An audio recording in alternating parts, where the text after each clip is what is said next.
Hey gym owners, Matthew Becker here from Gym Lawyers PLLC.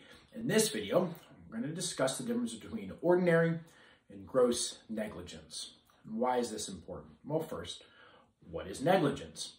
Negligence is the legal issue that a client who's injured in your gym and sues you is going to try to prove against you in order to recover monetary damages for the injuries that they allege that you caused. Negligence is a legal term that basically says you have a duty to protect this individual in your gym, that you breached that duty because in some way, shape, or form you caused the injury, so now you owe them money. This all works around your liability waiver and the question of whether or not your liability waiver will actually protect you. So the answer to that question, generally speaking, is yes. In cases of ordinary negligence, your liability waiver is going to protect you.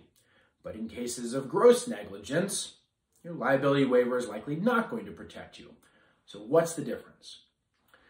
Ordinary negligence is negligence that is reasonably assumed to come out of a situation that a reasonable person would find themselves in. Okay, that's a bunch of legal jargon, but what does it mean?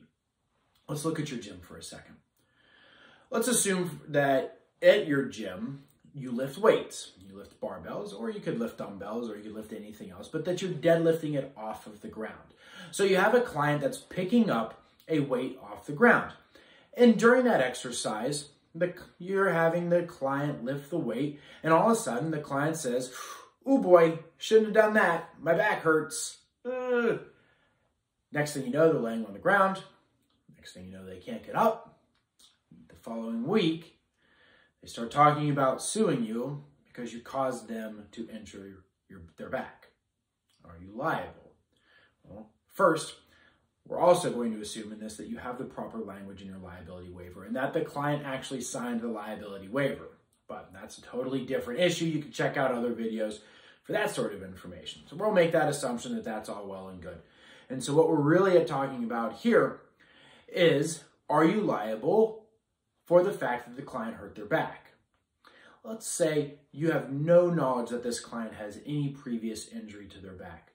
Their form looked good, your trainer was watching them 100% of the time, and it was just a sudden thing that based on fatigue and at no fault of you, did the client hurt their back. Even though they were working out at your facility, even though they were deadlifting, etc. That is a situation that an ordinary person would put themselves in and that an ordinary person could injure themselves in. Under those circumstances, that's ordinary negligence.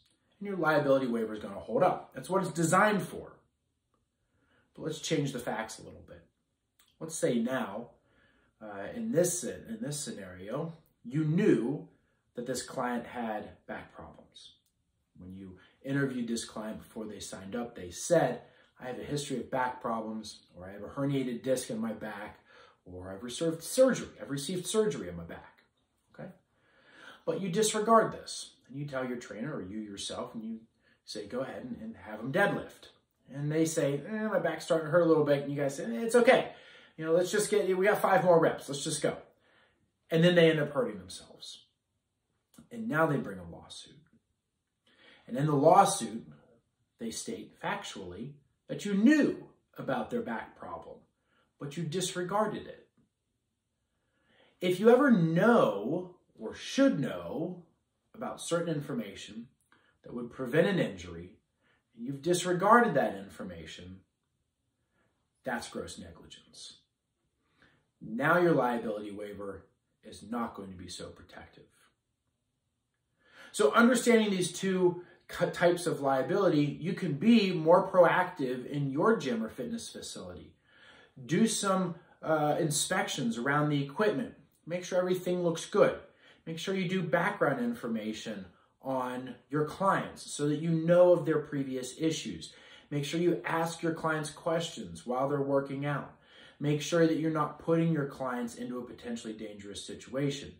Because as long as you're not, and as long as they can't prove that you knew something that you disregarded, chances are your liability waiver is going to hold up. If you guys have any further questions about any of the information in this video, go ahead and reach out to us at gymlawyers.com.